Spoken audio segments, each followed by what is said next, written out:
Hello, this is Dr. Paul Cottrell, and I'm recording this on September 1st. This is the episode talking about Mpox. I'll also do another one on what's going on in the Middle East. So please make sure you subscribe to all my channels. I have 4 channels on YouTube. I have Brighteon, Bitchute, and Rumble. You can also follow me on X, Facebook, and GETTR. That way you stay abreast with my content, video announcements, all this stuff. All right. It's really important that you subscribe to all 7 channels. Some things I can't say on YouTube, while other things I can. So it's really important that you participate also in the premieres. So please subscribe to all my channels. In addition, please go to my store, the-studio-reykjavik.com. You can help support my free videos by donating. You can donate through my website, or you can be a paid member on Patreon. That donation and membership helps to support the free content that I provide. I provide thousands of videos that are for free, thousands. All right, so please go to my store, the-studio-reykjavik.com, and on my homepage, at the very bottom, you can donate through Stripe, PayPal, or Buy Me a Coffee, or you can be a paid member to Patreon. My channel link is in the description of this video and all my videos, and you can be a paid member that way. Higher tiered members on Patreon will also have a certain level of access to my pulmonology lectures and my immunology lectures. So please be a paid member on Patreon or donate through my website through Stripe, PayPal, or Buy Me a Coffee. That way you're helping support the content that I do. That's for free. Thank you for your patronage and your continued support. I do appreciate it. Before we go to the Mpox videos that we're going to be talking about, it's really important to understand that we're going to be bombarded by many pathogens during this cold season. It's going to be RSV, it's going to be SARS-CoV-2, different influenzas. There's going to be the Mpox issue. There's going to be the problems with West Nile and Triple E, which is Eastern Equine Encephalitis. There's maybe a few more that pop up, who knows? But the thing is that we're going to be bombarded. Now, it doesn't mean that you're going to get something, but our immune systems have been weakened through the 2020 crisis. And for some people, it's healing. For others, they still have a problem with their immune system. We know through just common sense that a good immune system can fight cancer. A bad immune system can't fight cancer very well. So it's really important to boost up your immune system. In addition, if you have a weakened immune system, you're going to be more susceptible to pathogens. There's also a group of people out there from the 2020 crisis in the aftershock where their immune system is too active. There's an autoimmune disorder where their antibodies, their immune system is attacking their body. So you have to, be mindful of that too. And there's another cohort of people that are okay. So it's not a cookie cutter. If anyone says that the crisis that we went through in 2020 is cookie cutter, they don't know what they're talking about. There are different groups. There's a okay group. There is a autoimmune group, and there's an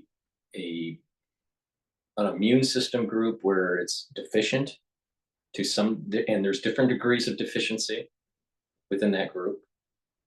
And when I say, okay, the okay group, that can be subdivided in they didn't get a pathogen, nor did they get an inoculation. Some of them that are in the okay group did get a inoculation or are fine. Some didn't get an inoculation and did get the pathogen and are fine. Some did get an inoculation, did get an inoculation and didn't get a pathogen, and they are fine. So there are different groups, all right, within these main subgroups.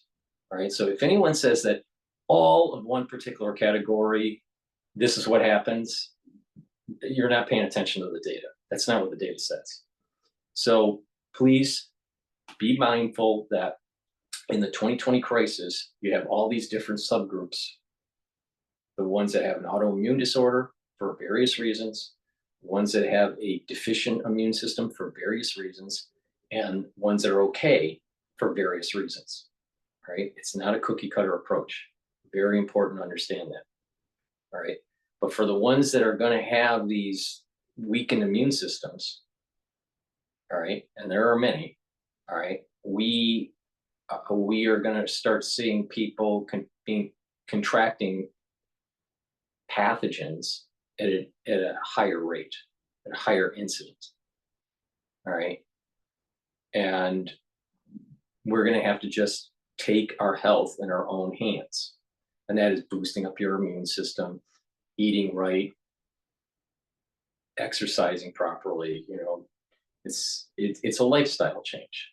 You have to learn from what the longevity experts have done, and how do you apply it to yourself to be able to boost up your immune system, how to improve your health. And it's a multi-pronged approach. It's about proper diet, proper exercise, proper supplementation, proper sleep. You need to stretch.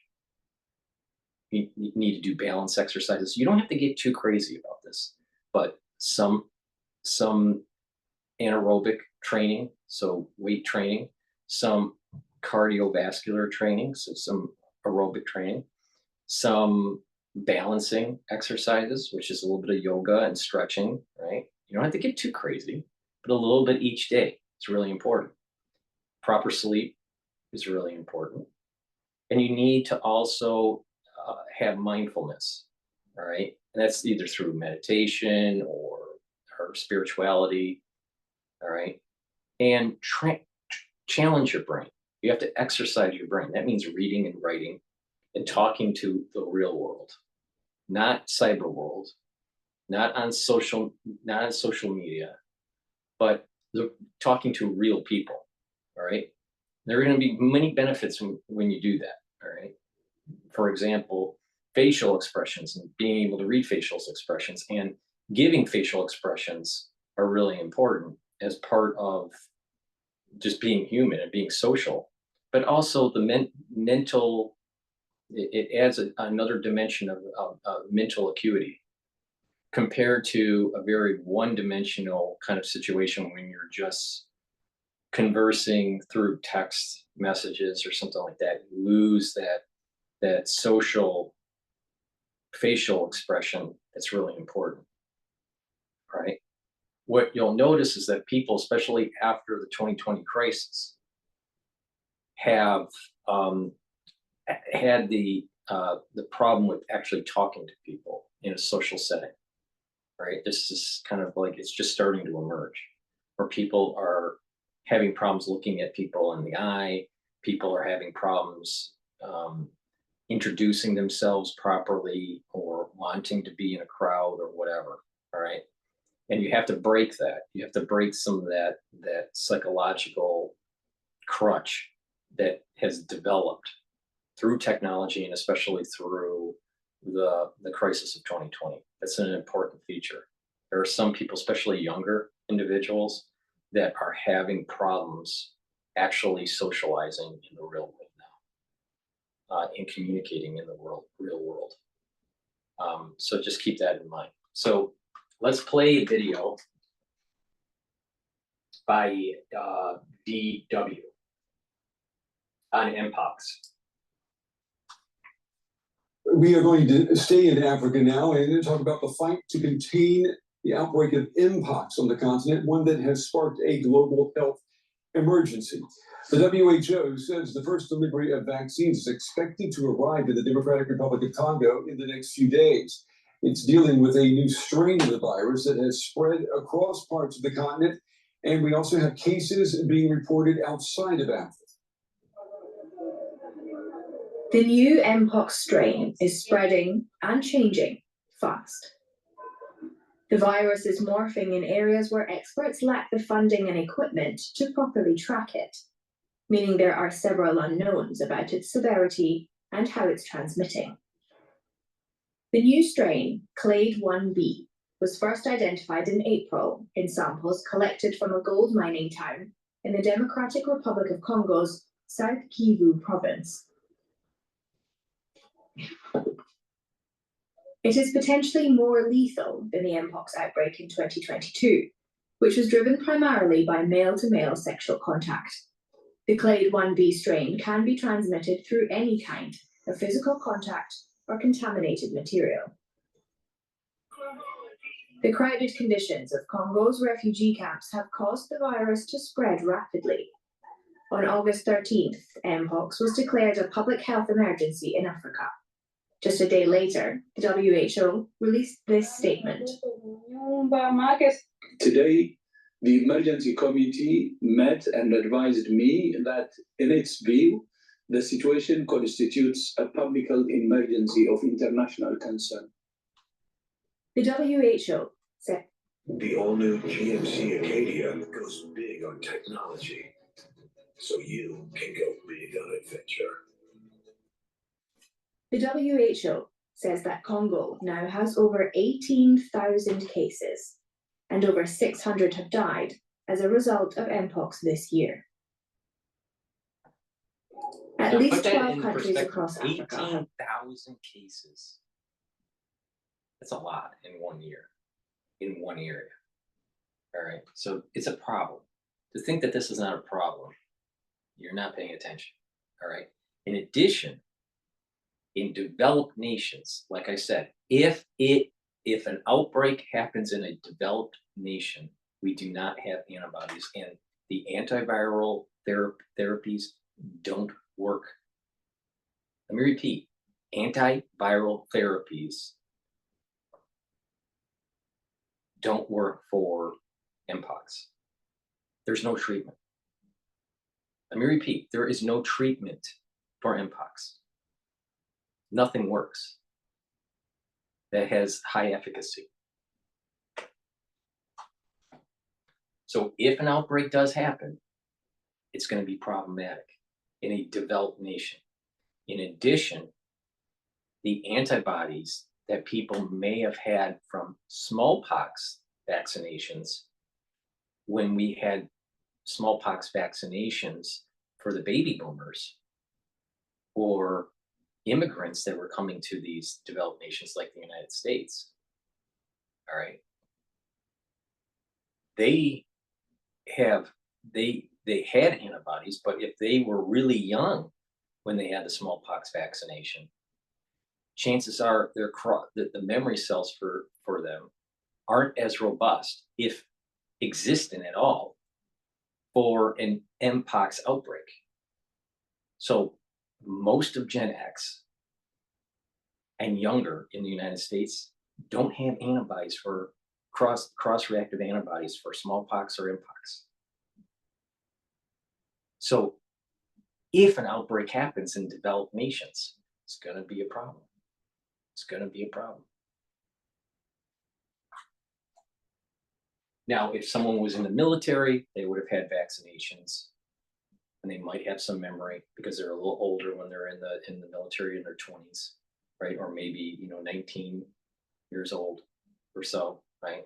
So maybe they might have had, they have cross-reactivity. New immigrants coming to the United States, they would have, some cross-reactivity. But that cohort group coming out of the baby boom generation that were inoculated when they were young, chances are your cross-reactivity is gone now. All right, because you're talking 60, 70 years ago. So it's going to be a problem. It's going to be a problem. Now there is, as of right now, I haven't seen a major outbreak in developed nations. It's only in underdeveloped nations or developing nations.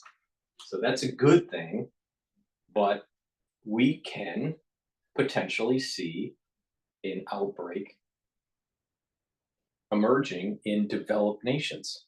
And when that does happen, you're going to start seeing people with pox. You're going to start seeing people scarred.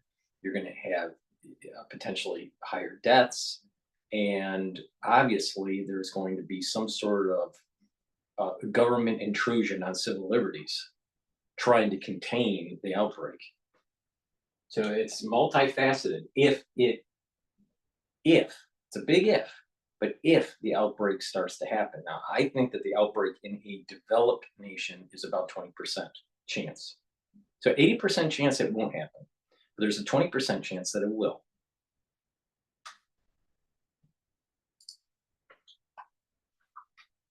Registered a spike in cases of the virus. Sweden was the first country outside of Africa to record a case of the clade 1b variant from a person who had traveled to an affected area of Africa. Children have been disproportionately affected by this outbreak, accounting for approximately 70% of cases in Congo. You see children in the IDP camps, they are always playing together. So they have time together. They don't really care about the distance, social distance. They don't care about that. So they play together. They are always together. And you can also see, like in the household, they even pass the night on the same bed. Children, as well as pregnant women and those with weakened immune systems, are more likely to suffer severe symptoms and die. Children who contract the disease are more than twice as likely to die than adults.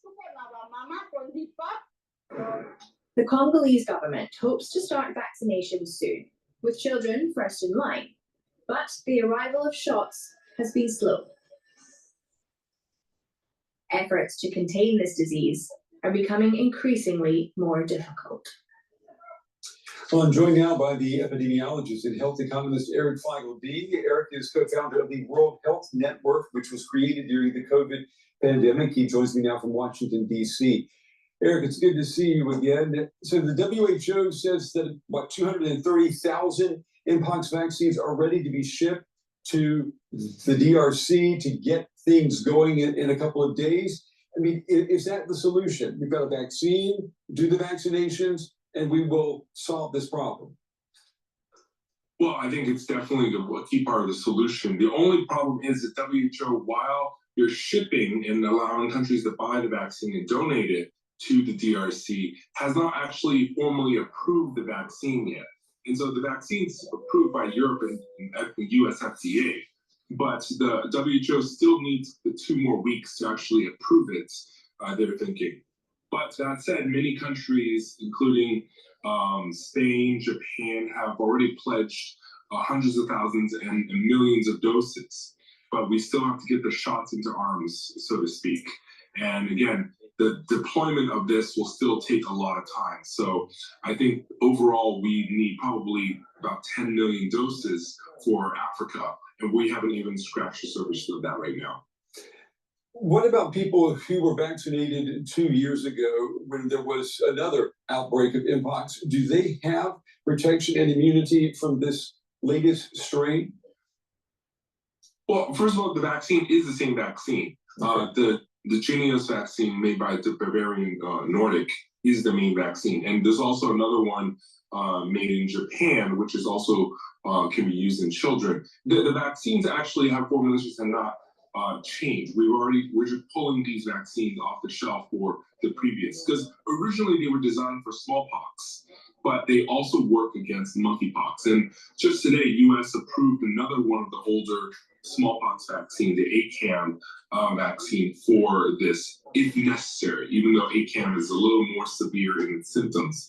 There is a stockpile of these vaccines. The issue is, will the WHO approve them soon enough? And the deployment is the greater issue, because this strain is definitely much more transmissible than the one we had 2 years ago. Yeah, I wanted to ask you about that. I mean, the danger level here of this new strain, where would you place it in terms of the Mpox that we already know?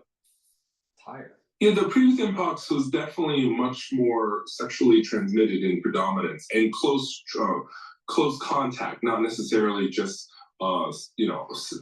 STD fluids per se.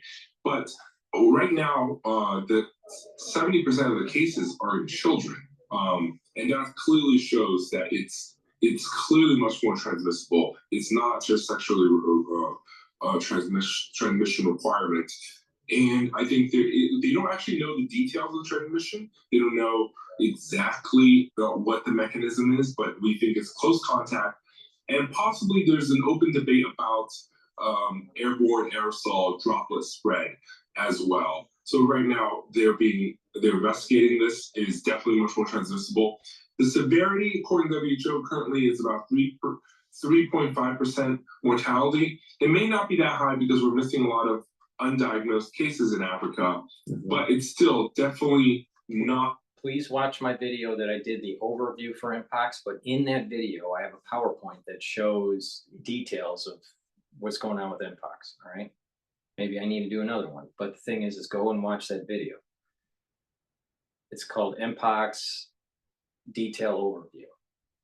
And there's a protein in clade 1 that is expressed called D14. And D14 inhibits the complement cascade. And by inhibiting that, it allows for the virus to live in the body, all right, and prevent the body from killing off the infected cells.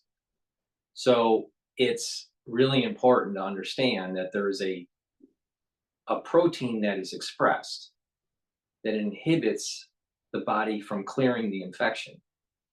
That protein is called D14 for clade 1A or B. Now, clade 1B is more severe than clade 1A. All right, and this is the reason why it's more problematic than the outbreaks that we were having in 2022, right? Because most of those were clade 2B, and that doesn't express D14. But D14 is expressed with this new outbreak, which is clade 1B. All right, so that's an important feature to keep in mind here. All right, it's that certain genes for the Mpox are expressed for different clades, and if that particular gene is expressed for Mpox, then you're inhibiting the body from clearing the infection, and that's part of the reason why. All right, so please go to my store, the-studio-reykjavik.com. It's important that you get the silver gel. All right, this is a structural nano silver gel. It's a dual purpose product. You put it on your hands, you can put it around your face, around your mouth, around your nose, around your ears, around your eyes, right? Lightly coat your nostrils. It creates a barrier on your skin, but it also protects the mucosal lining in your epithelial cells in your nostrils, but it also neutralizes pathogens. All right, and it's creating a barrier, but it's creating a barrier, so it's helping to try to protect your skin, but it's also neutralizing pathogens. Really important. All right, you should be doing that every day when you're in a situation like this and you're going into the cold season. But if you put this on a cut, an abrasion, a minor burn, it'll help to heal that. It will also, you can use it as a skincare, so you can apply it on your skin every day. Put it on. A lot of people, what they do is they put it on before they go to bed, and then exfoliate in the morning, and then that's their kind of daily skincare routine. There's many ways to use it, but the point here is that structural nano silver gel is a high quality product that you should be thinking about using when going through this crisis and going through the potential higher incidences during the cold season. All right, because I think that the cold season is going to be a little bit more problematic than other years. In addition, the moment you start feeling some sort of irritation, all right, take the drops or the lozenges. I have 3 types of drops. I have blueberry drops, 100 count, cherry drops in 100 count, and honey and lemon in 100 count. All right. I also have elderberry zinc lozenges in a 21 count, and I have Manuka honey lozenges in a 21 count. The moment you feel that irritation in your throat, take the lozenges or the drops. It'll create a secretion. It'll neutralize that pathogen or irritant, and it's maintaining the mucosal barrier, maintaining the mucosal lining, so you're not perturbing your epithelial lining. All right. What that basically means is that maintaining a barrier prevents pathogens from getting into your system. If you're chronically sick or you have irritation or whatever, and that mucosal lining is perturbed or compromised, your chances of getting pathogens are much higher. So it's really important to take lozenges the moment you start getting some sort of irritant. All right, you start feeling a little tingle in your throat or irritation, chemical irritation or pathogenic irritation or some sort of particle irritation, antigen irritation, whatever it is, take the lozenges and neutralize that irritant and that pathogen and maintain that barrier in your oral cavity. Really important. So get a couple bags of these for your house, all right? And that way, once you need it, it's there for you. Bam, you take it, and you're mitigating the problem. Please go to the store, the-studio-reykjavik.com, and get the drops and the lozenges. Mild illness, and there is serious mortality, especially among vulnerable children. There are majority of the cases. The WHO has issued an emergency appeal to fund an Mpox global strategic preparedness and response plan. It's basically to stop transmission of this virus. What should a global plan include?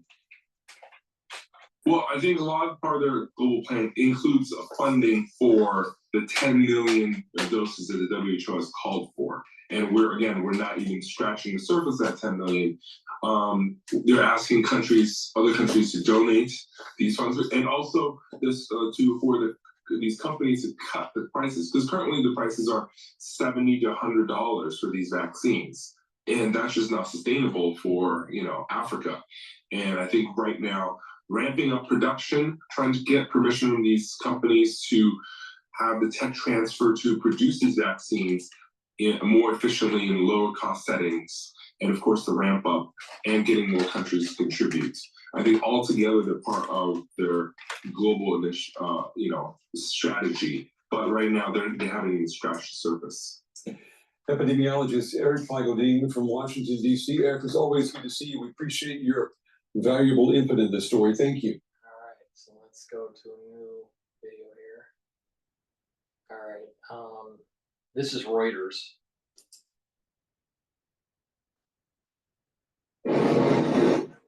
Trains that stands for what isn't. The Republic of the Congo continue to fight a surge in Mpox cases as they await the arrival of vaccines in the next few days. The World Health Organization said on Friday that 230,000 doses are immediately available to be dispatched. They were donated by the European Commission and Danish Mpox vaccine manufacturer Bavarian Nordic. Dr. Jose Palulu, head of the Mpox Center at Viana, said the people being treated here are those with severe or critical cases. He detailed how Mpox can lead to serious complications if not attended to, including genital lesions. Despite the push for vaccination, some patients like Blaise Mukendi are hesitant about being inoculated. What will it do to my body? Something I don't know.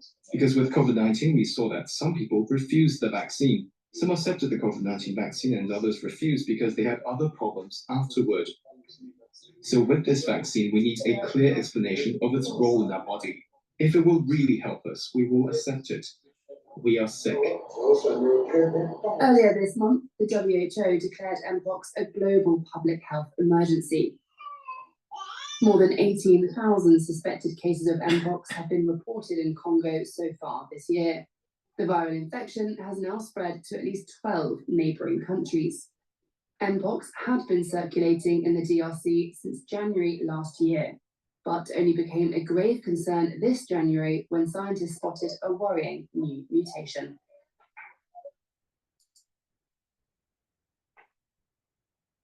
All right, now what exactly that mutation is, I don't know, and I need to dive into that. This is the BBC.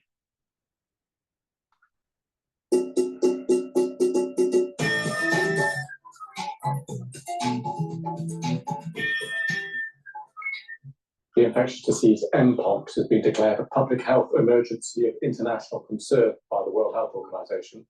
The disease, formerly known as monkeypox, has spread rapidly across Central and East Africa since the start of the year. The initial outbreak was in the Democratic Republic of Congo, which has now registered 15,600 cases since the start of the year and more than 500 deaths. Health officials say the new strain of Mpox may be the most deadly yet. Joe Inwood reports. It starts with flu-like symptoms and ends with this. This is what Mpox, which used to be called monkeypox, can do. Here in the Democratic Republic of Congo, the virus is common, but it's spreading. It's transmitted by physical contact or through the air. 5-year-old Sandrine has now recovered, but it was a terrifying moment for her mum.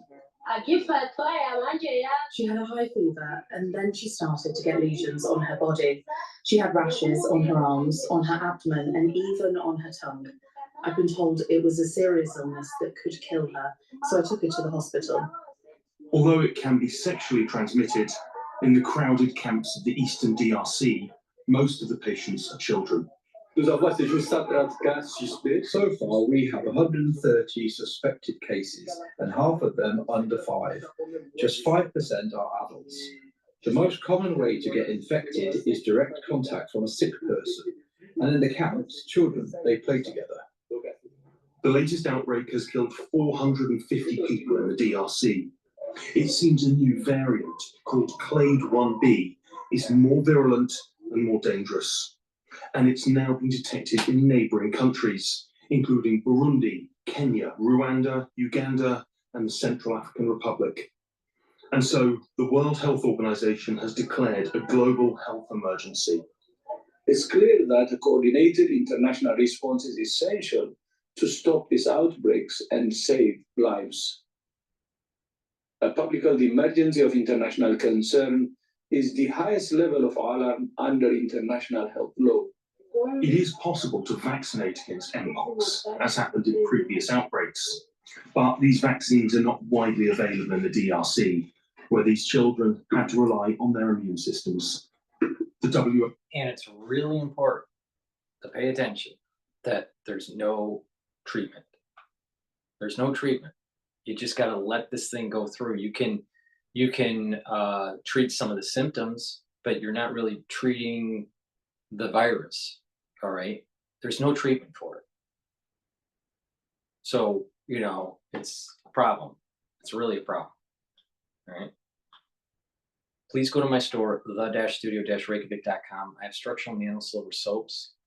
These will neutralize pathogens, right? And in addition, it's a very high quality soap. I have 5 different varieties on my store. This one happens to be lemongrass, but I also have peppermint and oatmeal spice and charcoal. So please go to the store, get a couple bars for your household. It's a very high quality soap. It's a lot better than Dove. All right, so please go to the store and get the structural nanosilver soap. I have a skincare bar, all right, a multi-purpose bar. It's called the Even Better Bar. All right, I partnered up with Rainbow Herbals and we created these different bars, deodorants and skincare bars.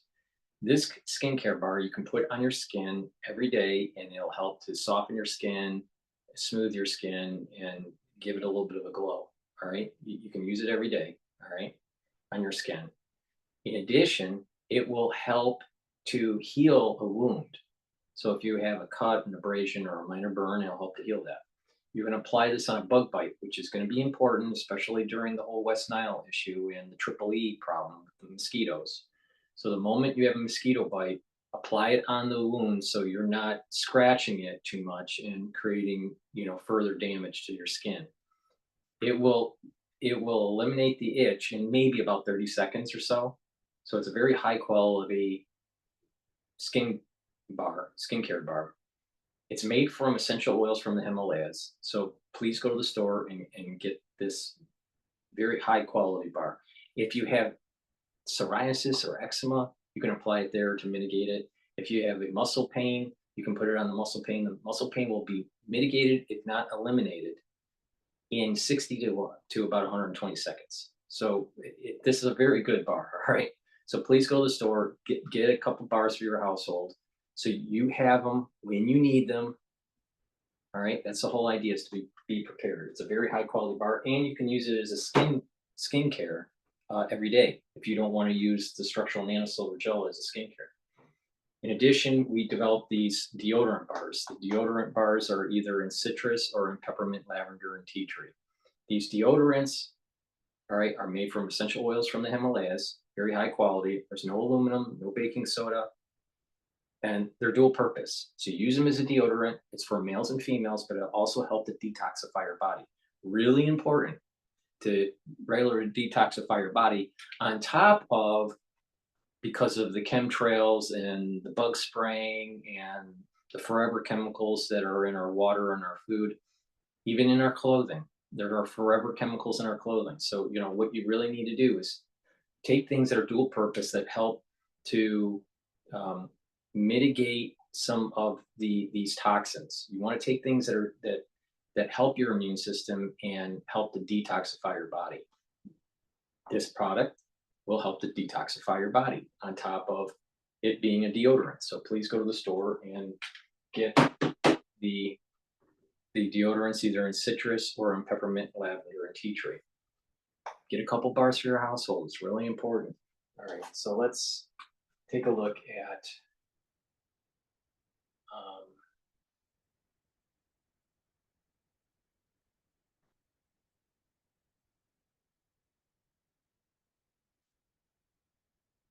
this is from Fox 32 Chicago. The WHO says while Mpox infections are on the rise over the past few weeks, there have been relatively few deaths. The CDC is now chiming in with how to manage the spread in the states. Steve Harrigan has more from Atlanta. CDC officials are recommending rapid Mpox testing for patients who've traveled to the Democratic Republic of Congo or its neighboring countries. While those results are pending, patients are urged to isolate.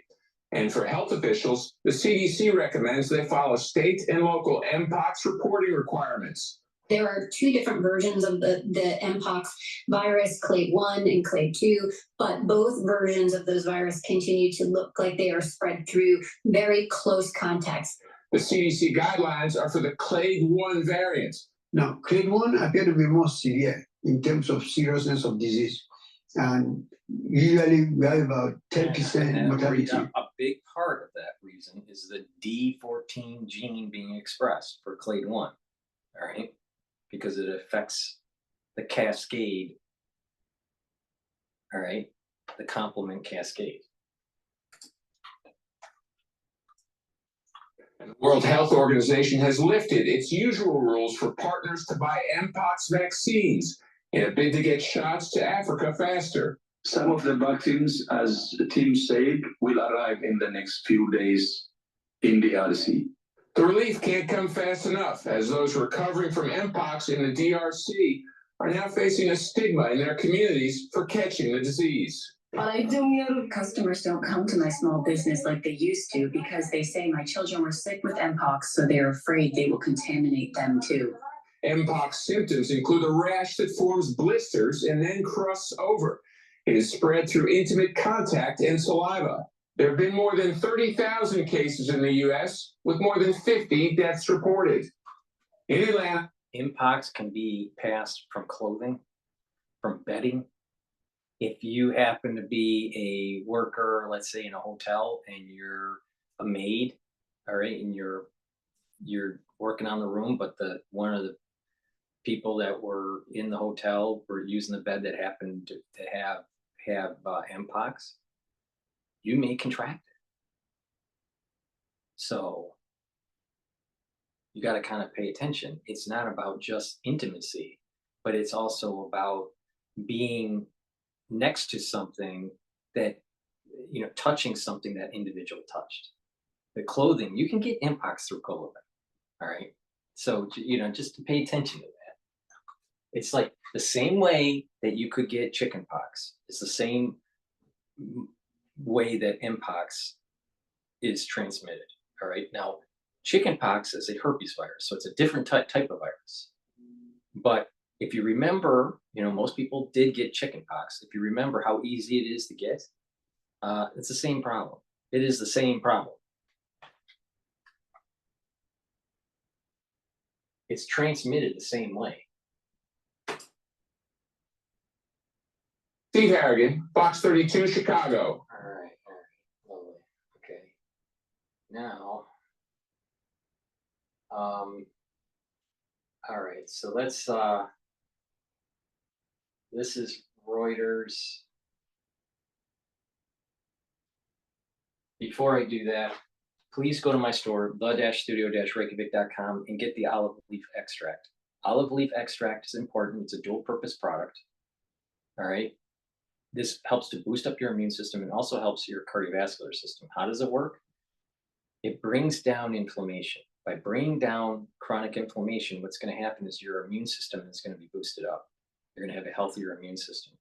In addition, by bringing down the LDL levels and bringing up your HDL levels, you're going to be able to control your lipid profile, which is very important for good cardiovascular health. So please go to my store, the-studio-reykjavik.com, and get the olive leaf extract. You're going to need this to help boost up your immune system. So go to my store, the-studio-reykjavik.com, and get the olive leaf extract.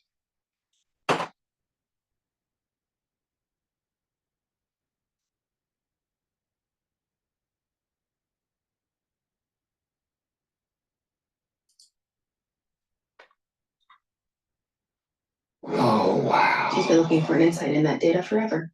Oh. I'm gonna find it. Did you tell her about Sassfire? No, I thought you did. I'm gonna tell her. Oh, no. The quickest way from a billion points of data to a point of view. Sassfire. Studying the new Mpox strain that is spread out of the Democratic Republic of Congo say the virus is changing faster than expected and is often happening in areas where experts do not have the funding or equipment to properly track the virus. Reuters spoke to half a dozen scientists in Africa. Reuters is just recycling that coverage. Let's see what CGTN Africa has to say. Cases of clade 1b has been rising rapidly. The Democratic Republic of Congo is the country that has been hit the hardest by the Mpox outbreak so far. In the eastern regions of North and South Kivu, almost 5,000 people carry the clade 1b strain. The number of reported cases of clade 1b has been rising rapidly for several weeks. Fortunately, relatively few deaths have been reported in recent weeks. In addition, 258 cases of clade 1b have been confirmed in Burundi, 4 in Rwanda, 4 in Uganda, 2 in Kenya, and 1 each in Sweden and Thailand. We also remain concerned about outbreaks of clade 1a in other parts of DRC. The strain was first detected in September among sex workers in the DRC's mining town of Kamituga, near the border with Rwanda. Experts say the new strain is deadlier than previous ones. The global health body has pledged to speed up the acquisition of vaccines by affected countries as it responds to this new health crisis. WHO is working to accelerate access to and delivery of vaccines. The manufacturers of the 2 vaccines submitted their applications for emergency use listing last Friday, the 23rd of August, and we're working to review those applications as fast as possible. The safety and efficacy of vaccines are our highest priority. We will not take shortcuts. Earlier this month, the WHO declared the Mpox outbreak a public health emergency. The Mpox health crisis comes at a time when the world is struggling to recover from the effects of COVID-19 pandemic, which hit many countries hard from 2020, leaving many of them struggling. Wanja Mungai, CGTN.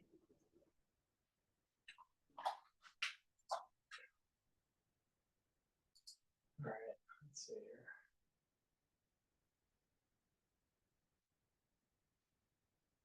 All right, I'm gonna. We have more and more members who are very curious about learning how to get better. Okay, this is going to be an interesting. This is going to be an interesting section here. This is going to be a little bit longer.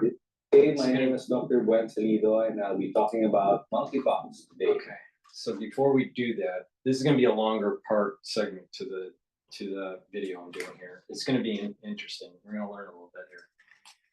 Please go to my store, the-studio-reykjavik.com, and get the NAD+.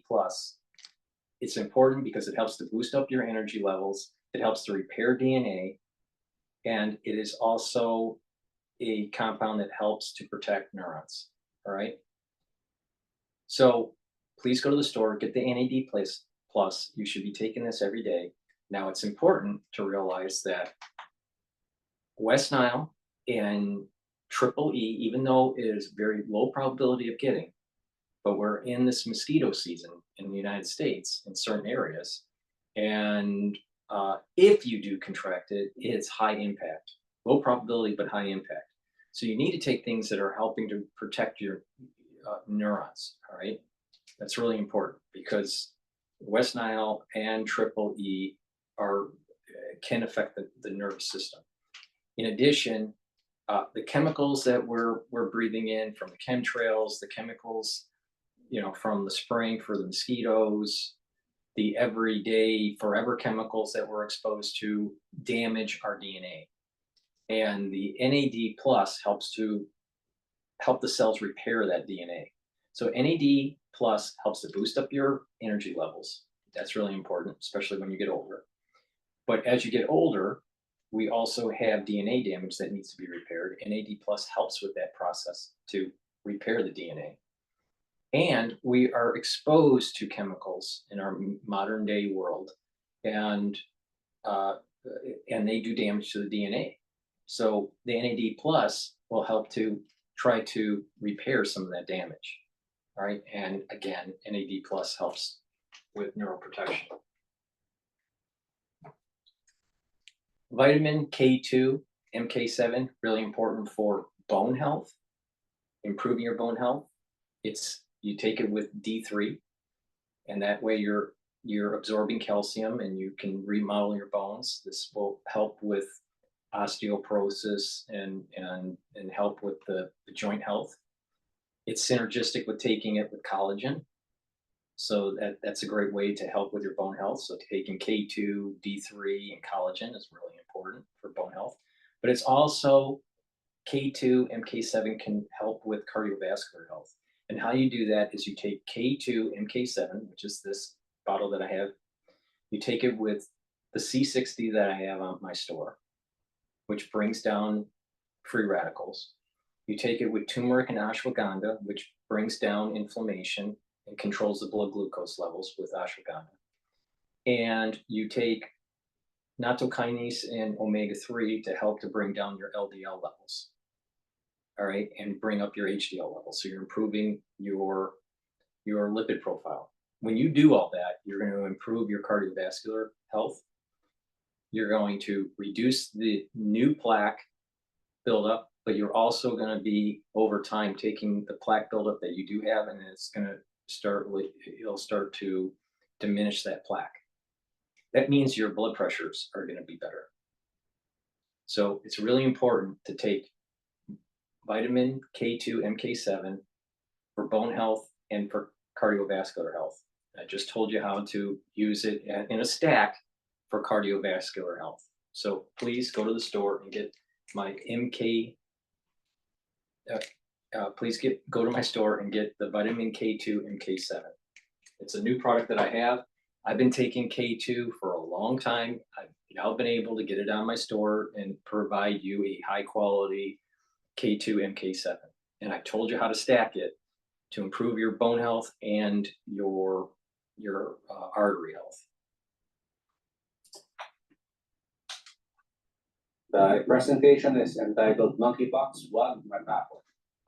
Pox, Wag Matapon. These are my disclosures. So what is monkeypox? Monkeypox is from a virus, again, another virus. It's a zoonotic disease, meaning it can be transmitted from animals to people. It's usually found in Africa, mostly around the tropical rainforest regions. And it's characterized by fever and rash. Although there are many other presentations that I will show you in a bit. So the range of illness can be from asymptomatic, but can go as far as death. So here we mentioned that it is a zoonotic disease. So they are infections that are transmitted from animals. These are some of the animals that can transmit to humans. And most newly discovered infections really come from animals. Now, most re-emerging human pathogens are also zoonoses. And here are more specifically the animals associated with monkeypox. So let's look at some of the examples. The African dormouse, rope squirrel, and then the sooty manatee of Gueto, and then the Gambian pouched rat, and of course other animal species. And these animals can transmit to the human. But there are many other factors, and both environmental and social factors that cause emergence. Kasi dati naman na to sa Africa, kaya lang bakit nag-emerge, bakit biglang kumakalat sa ibang countries. So kung titingnan natin, deforestation, usually kasi mga animals are hidden in the forest, that's their natural habitat. Ngayon, when we do, when we cut the trees, syempre, mawawalan ng tirahan yung mga animals, and they will move out of their usual comfort zone. And sometimes, that leads them to places where the humans are. And that puts humans at risk for infection. Ngayon, civil unrest and poverty. So ito naman, yung problema is nagkakaroon ng, problems sa population, sa community ng humans. So the humans are the ones that travel from their areas of residence. And then some of them will move to the jungles, and then they will be exposed to animals that get infected. Same with climate change. So the natural environment is supposed to be green, and of course, moist with water, etc. But if it becomes dry and the trees die, the grass dry, there is again death of the habitat of animals. Then animals will move somewhere else, and then that puts them at a higher chance of encountering humans and transmitting the virus to humans. And then, of course, ang smallpox na wala na-eradicate. Of course, smallpox vaccination ended. And that is contributory to the occasional emergence of monkeypox. Now, this is Africa. This is Central Africa and Western Africa, as you can see.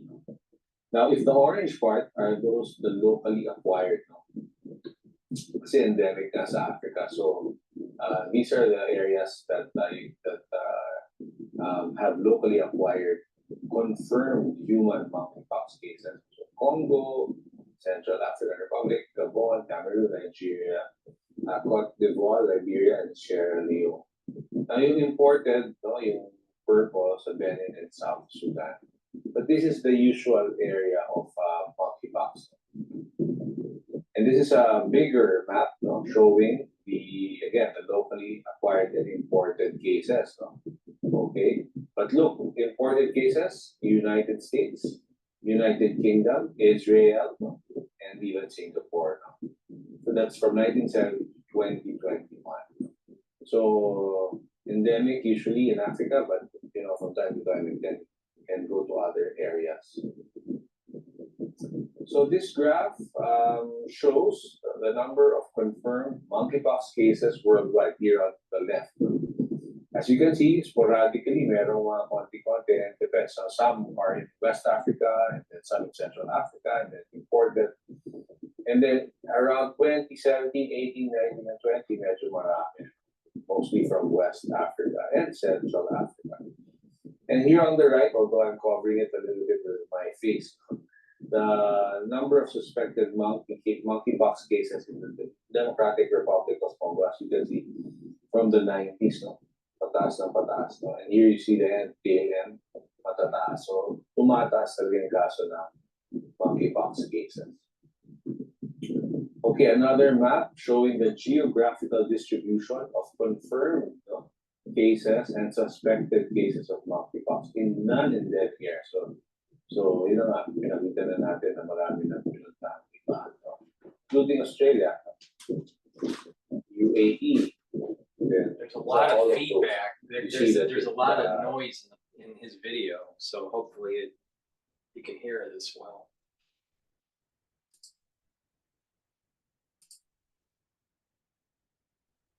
It's going to non-endemic countries, unfortunately. So this slide shows on the left, cases of monkeypox in non-endemic countries from May 13 to 26. So let's just look at the confirmed cases. Ang pinakamarami parang sa United Kingdom, the UK 106, followed by Portugal 49, followed by Canada. So but there are many countries. And here on the left, I'm gonna stop this play because there's too much background noise going on with his video. Let me see if I can find another video here that might be of good content for Mpox. It's a good video. It's just that he has a lot of background noise in the laboratory, and it's hard to record off of that.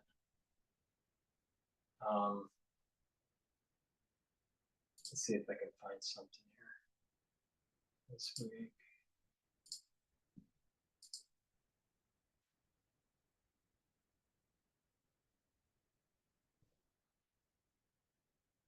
It's the news conference.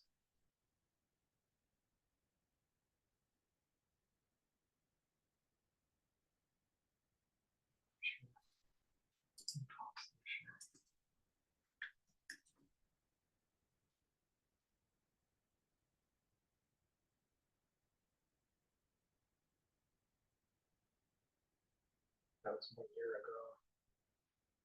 Yeah, a lot of this stuff is like a year ago or 2 years ago.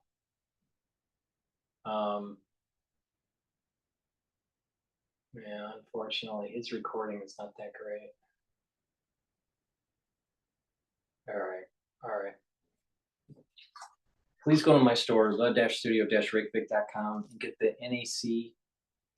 This is really important to take every day. It is a strong antioxidant. It'll bring up your glutathione levels. It helps to neutralize those free radicals in a different way compared to C60. It also helps with mood and mental health, which is really important. And again, it's a strong antioxidant. So please go to my store and get the NAC. This is borrowing from the whole idea of lessons learned from longevity and anti-aging subculture, and how to build up these stacks to improve your fitness and slow down the aging process. So NAC is really important because it brings up the glutathione levels. Glutathione is a strong antioxidant, and this is synergistic with C60, and it'll also help to maintain mental health. Now, since we're talking about C60, C60 is a strong antioxidant, and I have it in 3 different configurations, all right? I have it in a 2 ounce, a 4 ounce, and an 8 ounce configuration. The higher the ounce, the cheaper it is per ounce for you. So, and I also have it in extra virgin olive oil, coconut oil, or avocado oil. All right, it's in an oil because C60 molecule is lipid soluble, so it has to be dissolved in a lipid in an oil. You take a teaspoon of it a day, take it every day, and what that does is it will neutralize those free radicals. This is synergistic with the NAC. All right, why? Because this will boost up the glutathione levels and neutralize free radicals, and it's an antioxidant. All right, and it also helps with detoxifying the body. This will neutralize those free radicals with the C60 molecule, and it's very potent. And you take it every day, and what you'll notice is that you're going to have less cellular stress. Your ATP is going to start to go up because your mitochondrial health will be improved. Your neurons will fire faster because it has more healthier mitochondria, and it's producing those neurotransmitters. So you're going to be thinking better. You're going to think faster. You're going to have better memory. You're going to have more energy. When you have more energy, you're going to have a better immune system. If you have less cellular stress, your cells are going to perform better. Your tissues are going to perform better. Your organs are going to perform better.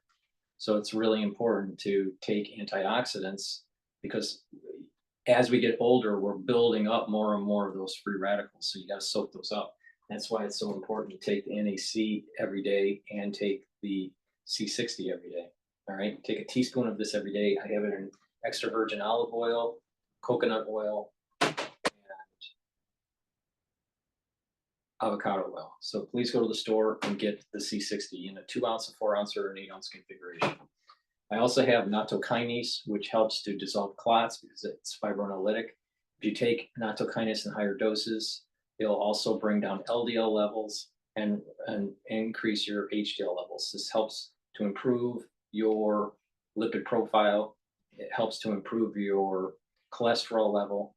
By doing that, and you maintain good cardiovascular health and fitness, you won't have to be on a statin. So please follow my advice. Go to my store, take the nattokinase that I provide every day to help to improve your cardiovascular fitness.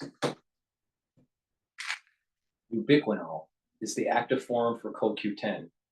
CoQ10 is an antioxidant. It also helps with boosting up your energy levels, and it helps to improve the health of your neurons.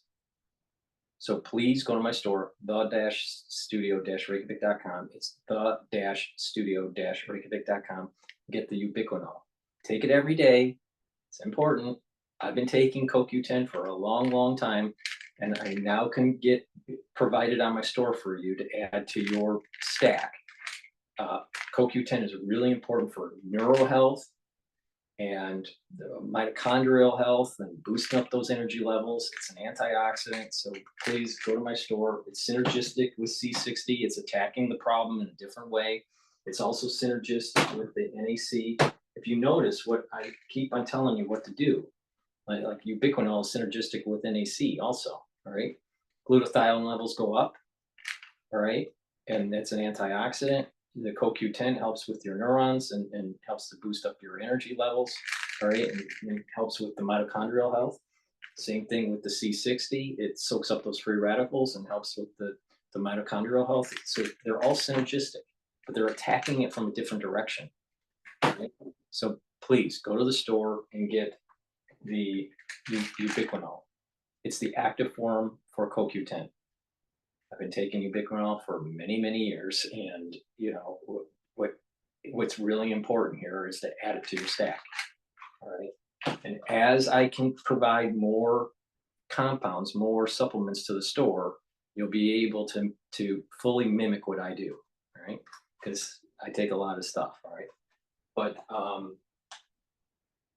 with that, I think I'm gonna stop this video for Mpox. I apologize for the quality of the video that I was trying to play earlier. The background in his laboratory is too much and it's not good for the recording.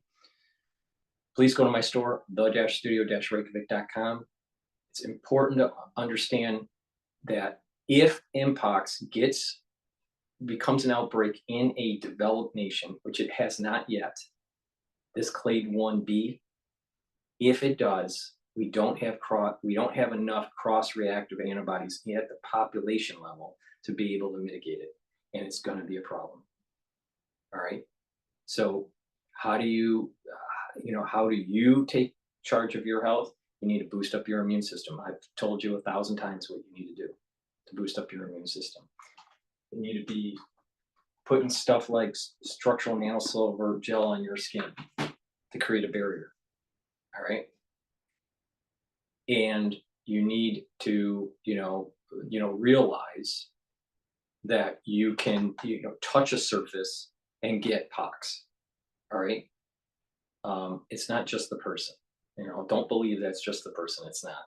It's also surfaces that have touched, pox lesions. So, especially bedding or clothing or whatever. So please pay attention to that fact. Please go to my store, the-studio-reykjavik.com. Thank you for listening. Please share my videos and ask for your social media to follow me. Thank you for listening and have a nice day.